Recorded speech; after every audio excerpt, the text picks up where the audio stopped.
God bless CPAC.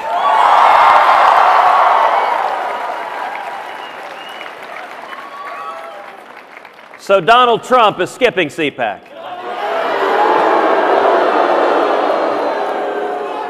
I think somebody told him Megyn Kelly was going to be here. Or even worse, he was told there were conservatives that were going to be here. Or even worse, he was told there were libertarians who were going to be here. Or even worse, they were told there were young people who were going to be here. Now, none of y'all have a degree from Trump University.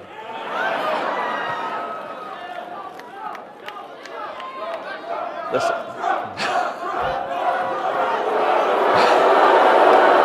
Listen. The men and women here are a grassroots army. The men and women here love liberty.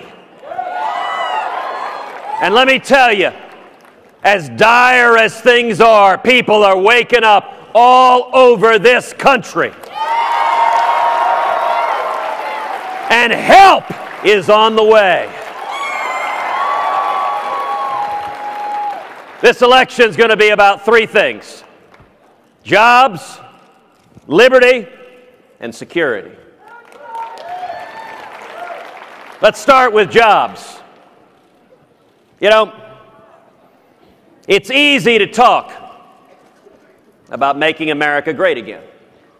You can even print that on a baseball cap. But the question is, do you understand the principles that made America great in the first place? The heart of the economy is not Washington, D.C. It's not New York City. The heart of the economy are small businesses all over this country. You want to crush the economy, hammer small businesses like we've done the last 7 years. And you want to unchain the economy, lift the boot of the federal government off the backs of the necks of small businesses.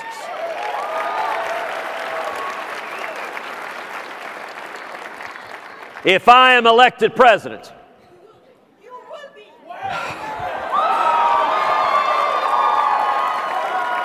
we will repeal every word of Obamacare.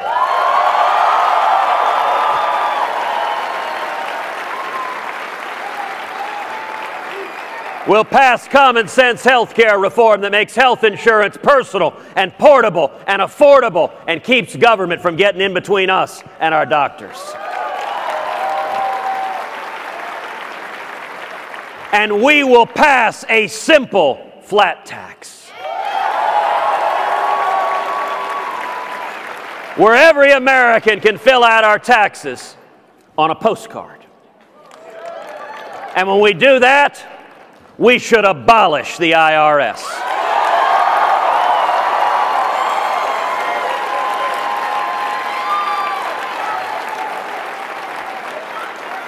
Now, I understand that a lot of people in this country are angry. I get being angry. I'm angry too. For far too long, politicians in both parties have lied to us.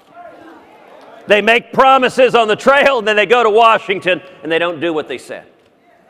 And you know, no issue captures that better than immigration. Listen, immigration is a law enforcement matter. Immigration is a national security matter. But at its heart, immigration is an economic matter. When you allow 12 million people to come to this country illegally, you take away millions of jobs from U.S. citizens, from legal immigrants, and you drive down wages for everybody. Now, in a Republican primary, everyone says they oppose illegal immigration. The question to ask was in 2013, when the battle over the Gang of Eight amnesty bill was being waged, where did you stand? Did you stand as far too many establishment Republicans did with Barack Obama and the Democrats pushing amnesty on millions of Americans? Or did you stand, as I was proud to stand, with millions of Americans saying, no, we will not have amnesty?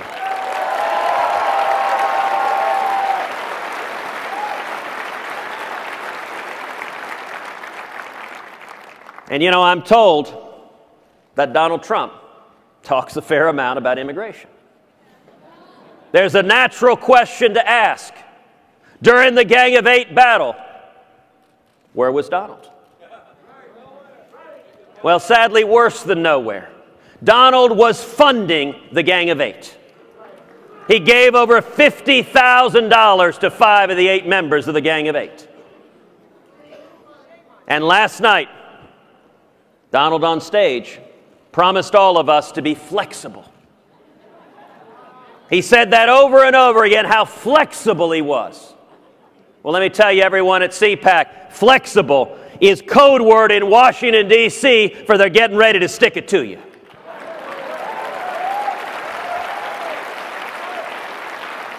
Have you noticed every time they're flexible in Washington, it benefits the giant corporations, it benefits Wall Street, it benefits the special interests, and the working men and women of this country get left in the cold. Here's what we're going to do. If I'm elected, we're repealing Obamacare, we're passing a flat tax, we're abolishing the IRS, we're pulling back the federal regulators, we're stopping amnesty, we're securing the borders. And here's what's going to happen. Millions and millions of high-paying jobs, wages coming up for everyone, young people coming out of school getting 2, 3, 4, 5 job offers. Morning in America.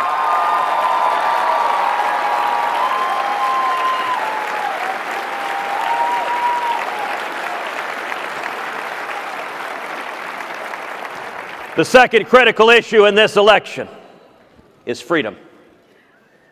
You know, for all of us, Justice Scalia's passing just 2 weeks ago underscored the stakes of this election. I was blessed to know Justice Scalia personally for 20 years. I started my career as a law clerk at the court and litigated in front of the court, arguing cases in front of the court for over a decade. Justice Scalia was a lion of the law, and he ferociously protected the Bill of Rights for all of us.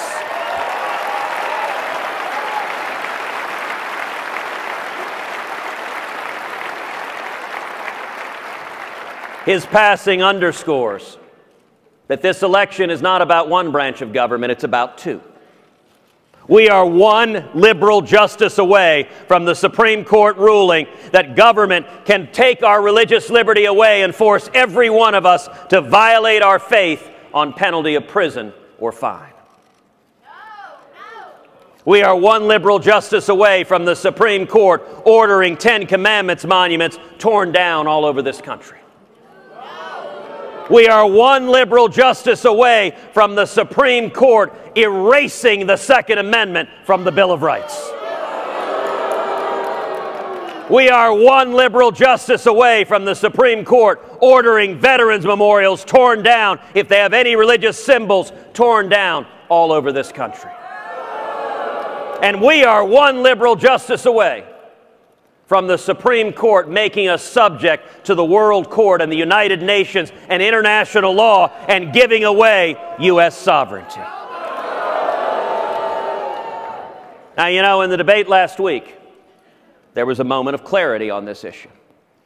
Hugh Hewitt asked a question about religious liberty in the Supreme Court. And Donald Trump turned to me and said, "Ted, I've known a lot more politicians in my life than you have."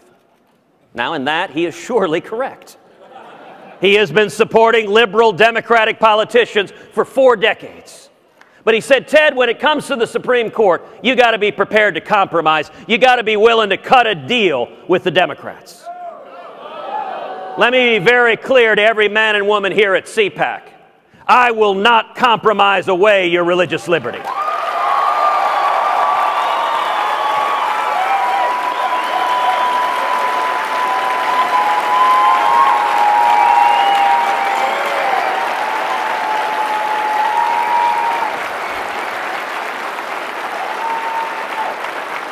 And I will not compromise away your Second Amendment right to keep and bear arms.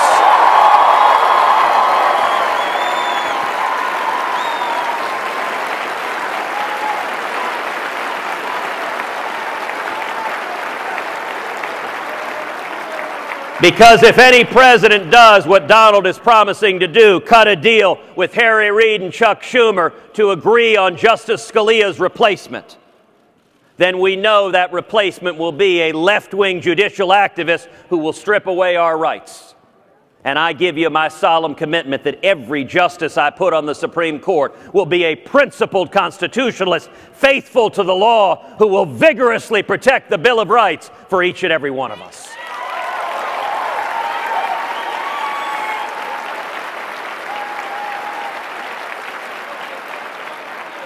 The third key issue this election is about is security.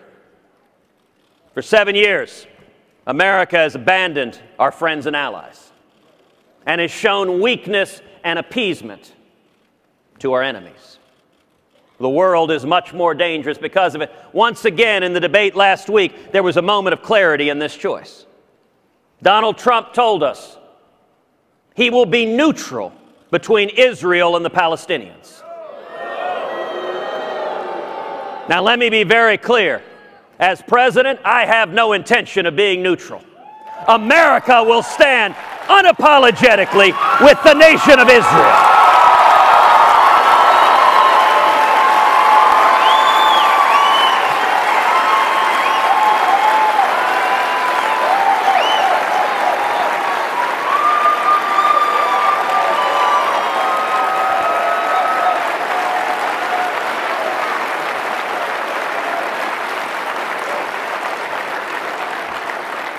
And if you cannot tell the difference between terrorists who walk into shopping malls with dynamite strapped around their chest to blow up women and children and the soldiers protecting innocents, if you buy into the media and the left wing's narrative of moral equivalency, then that draws into question the judgment any individual would have as commander-in-chief.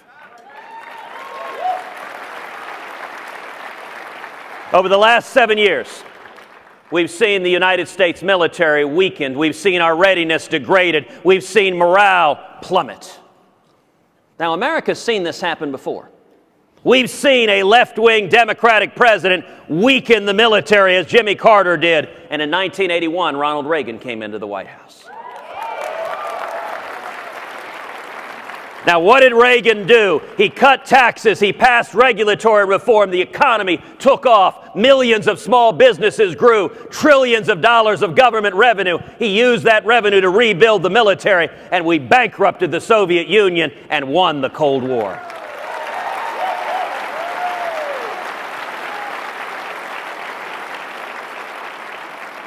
I intend to do the exact same thing with radical Islamic terrorism.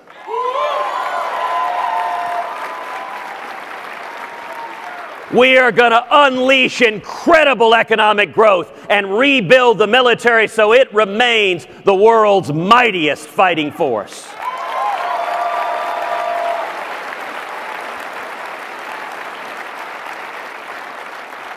No longer will the military be governed by political correctness. No longer will it be a top priority of the Pentagon to provide gluten-free MREs.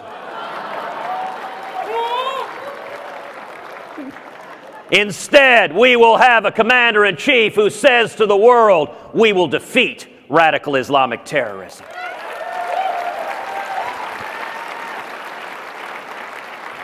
We'll have a president willing to utter the words, radical Islamic terrorism.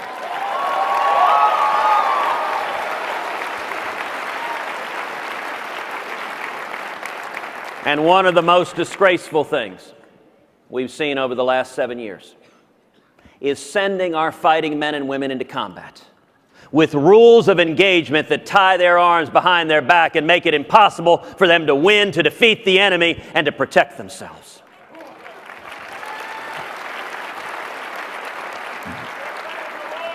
That is wrong, it is immoral, and in January 2017, it will end.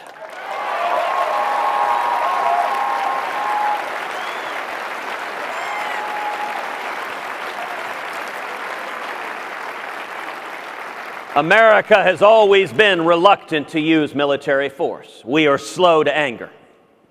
But if and when military force is required, we should use overwhelming force, kill the enemy, and then get the heck out.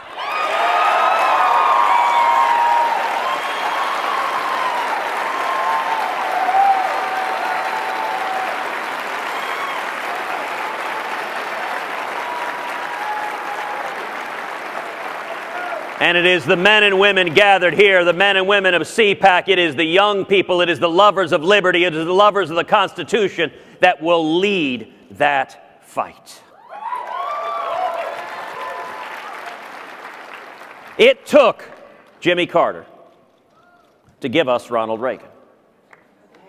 And I am convinced the most long-lasting legacy of Barack Obama is going to be a new generation of leaders in the Republican Party who stand and fight for liberty, who stand and fight for the Constitution, and who stand and fight for the Judeo-Christian values that built this great nation. Thank you, and God bless you.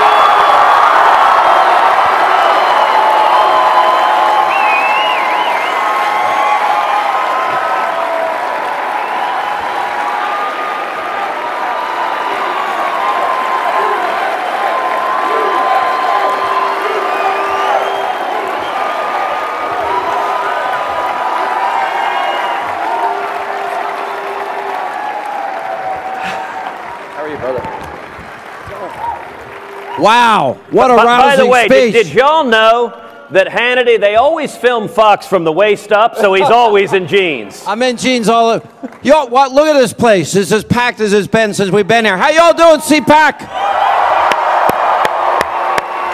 For me to get this bigger crowd, I had to bring 1,000 footballs last night. Did you all enjoy the debate with Senator Cruz last night? Did?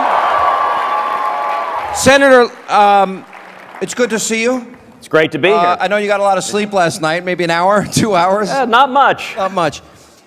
I want to talk about process and where we are with the campaign. Yeah. You are second in the delegate count. It's not that big a disparity. Nope. You have a path to the nomination. Right? I want to, there is now, Mitt Romney gave his speech yesterday. What did you think of it? Oh, listen, I think Mitt is a citizen. He's entitled to express his views. I think he's concerned about what Donald Trump would mean. Listen, I come from a different place than Mitt does, but I'll tell you the concern Mitt's expressing is a concern people have all over this country. You know, if you look at Republicans across the country, 65 to 70% of Republicans recognize that Donald Trump is not the best candidate to go head-to-head with Hillary Clinton.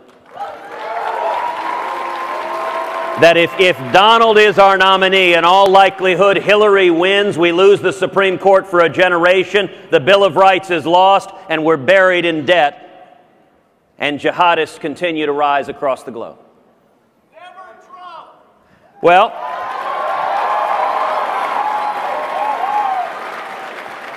and I will say, if you're one of those 65 to 70% of Republicans that recognize Donald is not the best candidate to win,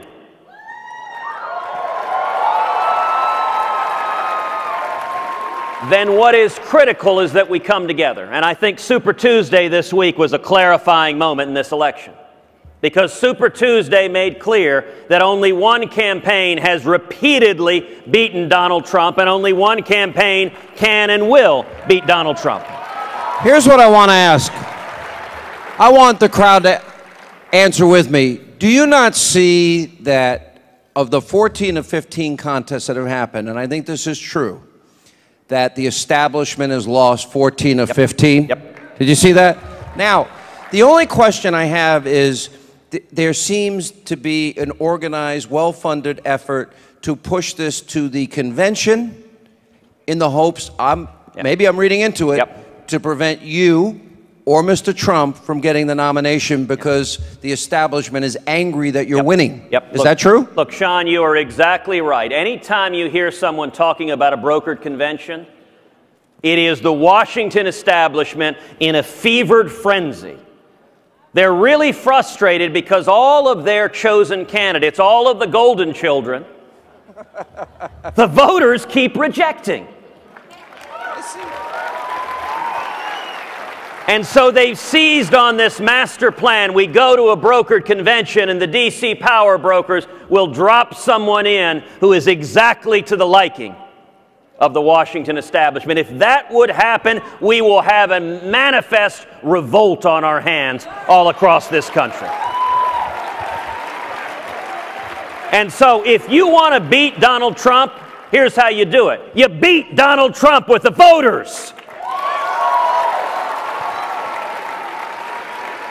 And the key to that, Sean, listen, we started off with 17 candidates, which means there are a lot of folks in this room that started off supporting other people. There were a lot of good people in this race. I understand that. I respect that. But the field is narrowed, and it's narrowed, and it's narrowed. We've now had 15 races. Our campaign has beaten Donald in 5 states. We beat him resoundingly in Iowa. We beat him resoundingly in Texas. We beat him in Oklahoma. We beat him in Alaska, and we beat him in Minnesota. I think that plan is real. I think the establishment is paying all this money to do it. But I want to move on to some other topics because I think the voters have something to say about that. One thing they haven't factored in is they can't buy your votes. They can't decide for you, and you will have the power to pick the people that you want to be the next leader of this country. And thank God it's going to be you and not them, or else we'd have another, well, Bob Dole or John McCain. Look, Sean, that is exactly right. And let me make an explicit pitch to folks here.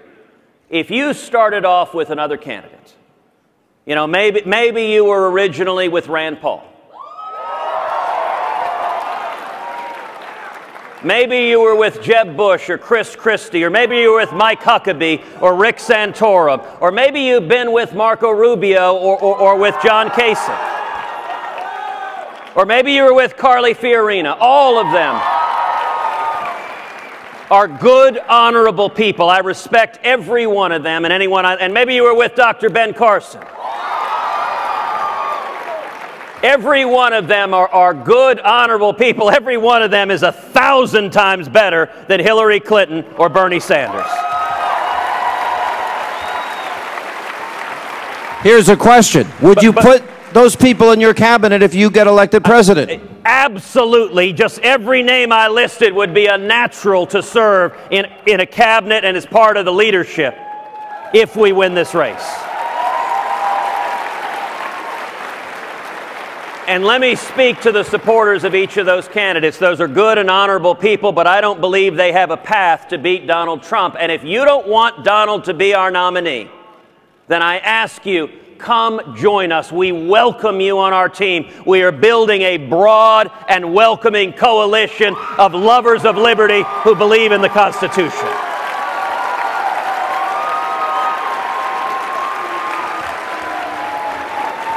I want to get to your legal background.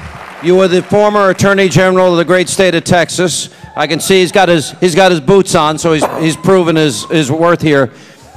Hillary Clinton has now had somebody that pled the Fifth that is now turning state's evidence. The person that built the server in the mom and pop shop that Hillary should not have been using. From your legal expertise, do you believe a grand jury has been convened, as Joe DeGeneva believes and Victoria Tunsing believes? Do you think she violated the law, and do you think in the end she will be the candidate? Listen, I think it is an ominous development for Hillary Clinton. You know, how many of y'all have watched mob movies? How many of you watch things like Goodfellas? Listen, when Paulie flips and goes to the feds, it ain't good for Fat Tony. And they're granting him, I'm going to get in so much trouble for that. This is so funny. You know, Sean, you have a bad effect on me. I know. I notice I get blamed for all of this. But listen, it is the fact that immunity has been granted to the person who sets up the server means that he can't plead the Fifth anymore, that he's got to spill the beans. And I guarantee you they're asking, what did Secretary Clinton know and when did she know it? What did her inner team know and when did they know it? And I will say this in the general election. We've never had a general election debate convened at Leavenworth but this year might be the first. I hope she likes orange pantsuits. I can say it. I'm a talk show host. I can get away with anything I want. Well, Sean, orange is the new Democratic blue.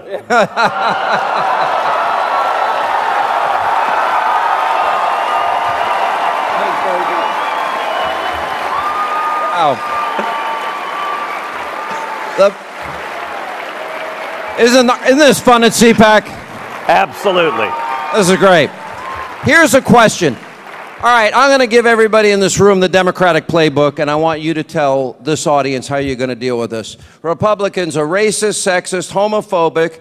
They want to poison the air and water. They want to kill children. And every grandmother in the country in a wheelchair, Paul Ryan and Ted Cruz, wants to throw over a cliff. How do you deal with the predictable lies that are coming? Well, you know, there is this psychological term Freud talked about called projection. Let's go through each of those. Racist. The Democratic Party is unwilling to say the words, all lives matter.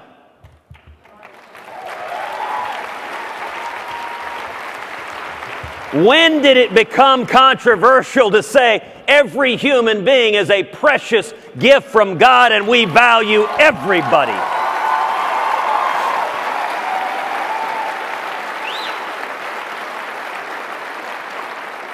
And by the way, you want to talk about Black Lives Mattering.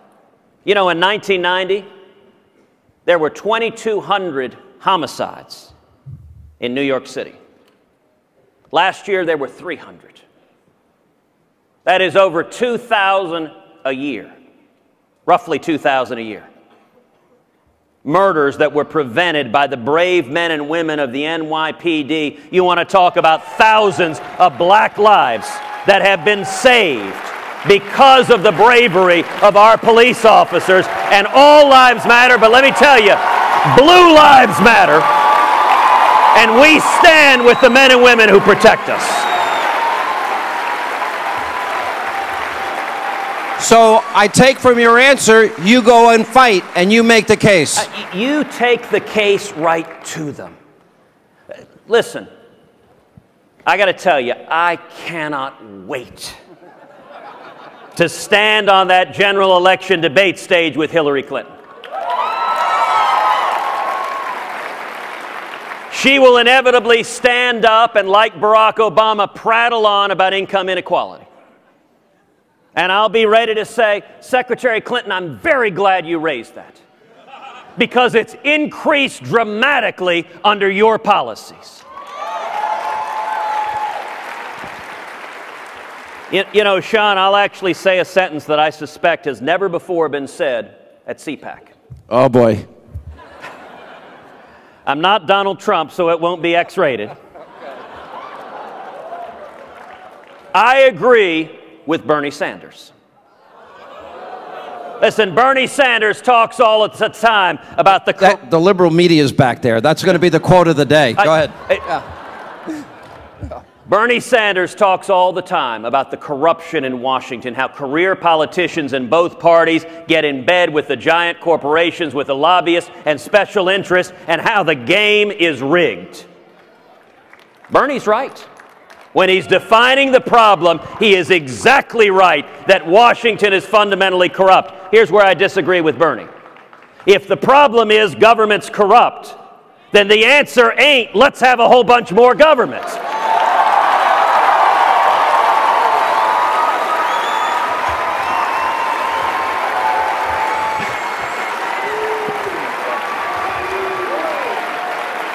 You know, Senator, one of the reasons I love coming back to CPAC every year, and you referenced it earlier, is that there are so many young people here. They are our future. I know, and I'm not trying to be repetitive, I've asked you this question before, but I want to go through it because this is how profound and deep the problems are right now. You know, you got kids, they graduate school, they got to go home and live with mom and dad. Yep. 94.5 million of our fellow citizens are out of the labor force, millions more than when Barack Obama became president. 50 million Americans in poverty, millions more than when Obama became president. 46 million Americans are on food stamps. We now have doubled the national debt. We have 120 trillion in unfunded liability. The last 7 years, median income has gone down. And my question is, for all these young people that want a home and a job and a career and a future and a ladder up, how fast can you help them if you become president? We can turn things around overnight. Listen, young people are told this is as good as it gets. Accept stagnation, accept misery, accept coming out of school drowning in student loans with no hope of a good job. Malaise. We've heard that before. Democrats say that. Jimmy Carter told us this is as good as it gets, and history teaches that is an utter lie. Let me tell you how, as conservatives, we get young people. There's both substance and style. On substance, if you sat down and tried to design an agenda to hammer the living daylights out of young people, it would be hard to come up with a more effective agenda than the Obama economic agenda.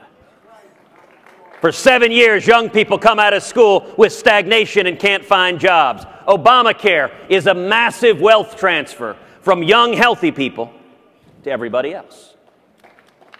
And $18 trillion in national debt. Who the heck do you think is going to pay for that?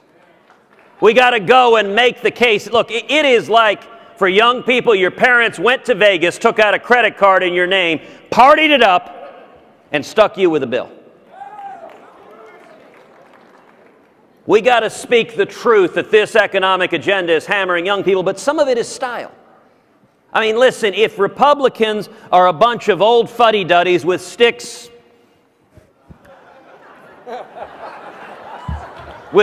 Yeah. I thought we were going back to last night's debate about body parts. All right, go ahead. You know, would it kill Republicans? I'm kidding.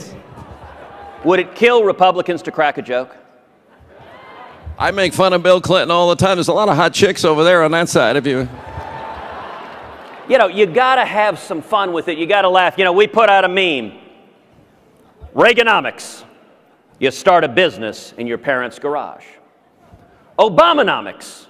You move into your parents' garage.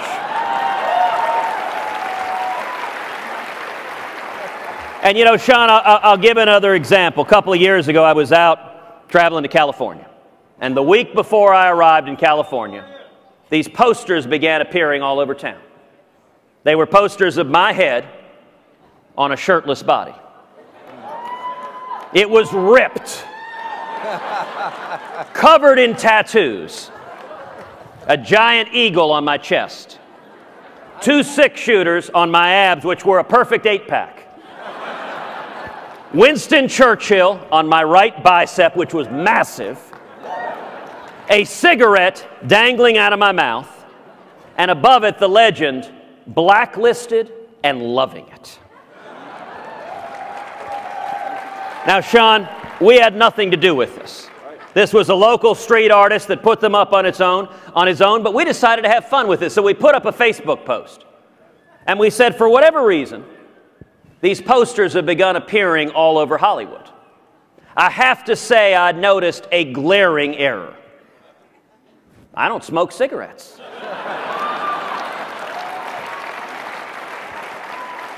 And people laughed, they had fun, they shared them. And I'll tell you an interesting thing the media hadn't reported. We've had 15 states so far. Many of them didn't have exit polls, but of the one that did have exit polls, our campaign won young people in the state of Iowa. We won young people in the state of South Carolina. We won young people in the state of Oklahoma. We won young people in the state of Arkansas. And we won young people in the great state of Texas. My last question, and I'll play off your little humor bit. There might be something that you and Donald Trump can put together. We have evil in our... I'm terrified. It might work out. You might like this. Because ISIS is evil in our time. You agree? I think everybody in this audience understands the evil that we face. And for this generation coming up, we have got to stop this evil in its tracks. You have stated that you think we should carpet bomb the Islamic State, which, by the way, is Islamic, President Obama. And he has said we should bomb the living out of them. I'm thinking maybe we should carpet bomb the living out of them, and I think it's the perfect plan. Is that okay? You get along with Trump on that? Listen. All right, it was funnier than when I did it backstage, okay? ISIS, every militant on the face of the planet, if they go and join ISIS, if they wage jihad against the United States of America, they are going to understand that they are signing their death warrant.